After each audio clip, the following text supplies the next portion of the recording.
السلام علیکم ورحمۃ اللہ وبرکاتہ۔ اللہ پاک آپ کو خوش رکھے۔ یہ لیجے نماز کے بارے میں ایک نیا عنوان۔ دل سے نماز پڑھنے والا کبھی خالی نہیں لوٹتا۔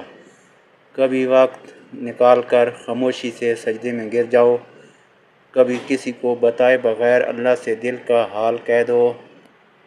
نماز صرف ایک فریضہ نہیں، یہ روح کی غذا ہے، دل کے سکون ہے۔ جب دنیا کے شور میں دل گھبرا جائے تو سجدے میں چلے جانا۔ وہاں نہ سوال ادھورے رہتے ہیں نہ جواب۔ جو اللہ سے جڑ جا گیا وہ کبھی ٹوٹا نہیں۔ جو سجدے میں جھک گیا دنیا اس کے قدموں میں جھک گئی۔